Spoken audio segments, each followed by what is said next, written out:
Hello, my name is Deborah Tanish. I am married to Marine Corps Sergeant Major retired David Tanish, a Vietnam and First Gulf War veteran. We're originally from Columbus, Georgia, and were residents in Southern California near Camp Pendleton for over 20 years. We're now permanent residents of Panama City Beach, Florida, in the Panhandle near Pensacola, and we are Gold Star parents. This is the last formal family photograph taken of our family in December 2002, just before Christmas and before Patrick deployed and entered Iraq on April 1, 2003, with the 2nd Armored Cavalry Regiment, now known as the 2nd Stryker Cavalry Regiment. He was with 2nd Squadron, Eagle Troop. I am not Patrick's biological mom. I am what our family calls his bonus mom. His dad and I gained custody when Patrick was 13. He endured the death of his biological mom when he was 17. I am the only earthbound mom that Pat has to help his father keep his legacy alive and to do what we feel God has led us to do to be available for other Gold Star parents and families and friends of fallen warriors. My husband and I received the unwanted, never expected knock against our door at the dark hour of 6 a.m. on the morning of February 12, 2004. In war, in the fight for freedom and safety, someone inevitably has to receive that knock, and this time it was our turn. None of us who have received that knock will ever be able to bury the echoes of the doorbell ring or knuckles against wood or the men or women in uniform who stood as frozen and dumbfounded as we were with the message, "Sir" or "Ma'am," on behalf of the President of the United States, I'm sorry to inform you. Those moments and days afterwards turned us into the walking dead, and our journey since has been one that has taken us on every emotional roller coaster ride imaginable. The very foundation of our lives and fates have been shaken, and maybe yours has too. We also have tolerated negative media, protesters, and foolish words from politicians and others who have never walked the path of grief after the death of a child or spouse or a parent, especially a loved one who chose to walk in the face of death on behalf of others. I've coined a term called the proud grieving because we are proud of our children, siblings, spouses, parents, and friends. We have to be because they were part of the less than 1% of our national population that volunteer to wear military uniforms of the United States. They took an oath to uphold our Constitution against all enemies, foreign and domestic. And with unquestioned strength and courage, they walked into the face of death. And we are thankful to those Blue Star families and our men and women still serving and continuing to uphold their vow to the Constitution. I will be sharing information that Dave and I have learned on our journey that we hope will benefit others who have followed behind us. This is just the first piece. What is important to know is that every individual grieves differently. In our circle of Gold Star families, we are all at different places in our journey of grief. The raw still exists for those who can't believe they'll stand strong again at some time in the future. Those of us down the road a ways, we still feel a heavy anchor, but it has been lifted a bit from our souls.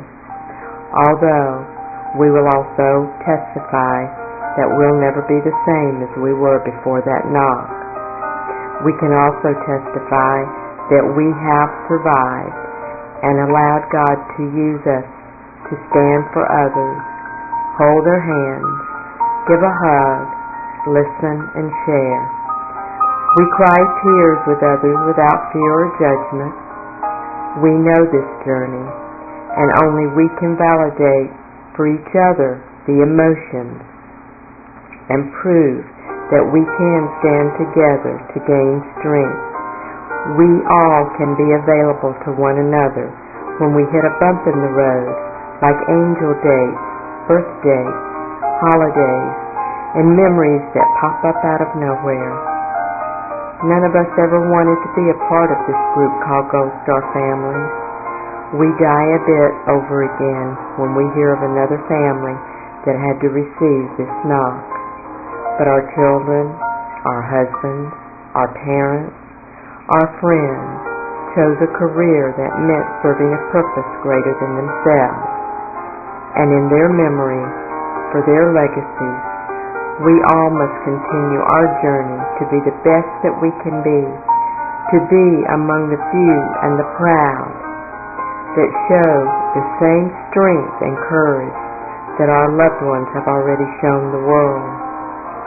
In honor of our Gold Star families and those who still serve, I want to read a poem written and sent to me by a lady that I've never met. She is not even associated with the military in any way, but her heart was given the insight of what Gold Stars feel. Her name is Jill Fox from Sacramento, California. The name of the poem is Please Don't Knock.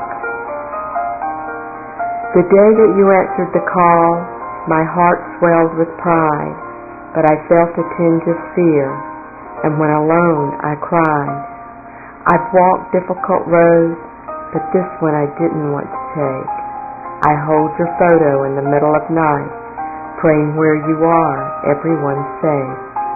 I fear for your safety. I fear for your life.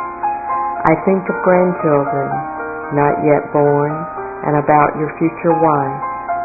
I've heard when they bring the news with a knock against the door, the greatest of fears are realized, and lives change forevermore. I pray each night for your safe return, and that the knock isn't cast on my door.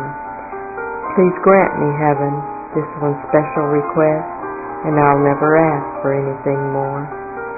Please don't knock, please don't knock, please stay away from my door. I couldn't take the words that bring, that have to pick me from the floor. Of times that have passed and memories made, I couldn't have asked for more. So please don't knock, I'm begging please, please stay away from my door. I've learned that prayers aren't always answered, and hearts are heavily torn when the news came anyway, on a hot and summer day, just like when you were born. Now the wait is over, the day we feared has arrived. They said there wasn't a braver soldier to have fighting by your side. My boy was just becoming a man. He stood tall while others ran, but for all the lives he saved, one was not his own. And now he's on an angel flight, coming home to a hero's grave and military stone. I still read the papers every day and watch the news at night, and pray that they will find a way to talk and not to fight. Another soldier takes to the sky, and through the hills he'll roam, protecting what is good and decent, while his family prays and waits at home. While under every rock and crevice, he never knows what lies in store. I think of his parents, and can only hope they never feel this pain we endure. I bow my head and clasp my hands, and on my knees I pray that one day we can stop the fighting and find another way. And if you, dear Father, would grant just one request, I should never ask for anything more. Please stop the knocks. Don't let them knock on any more family doors. I ask God to continue giving each of us the strength and courage peace and faith that we need for this journey, and to also provide that same strength, courage, peace, and faith to our Blue Star families. And I also ask, please bless our great country, the United States of America, the land of the free because of the brave. God bless.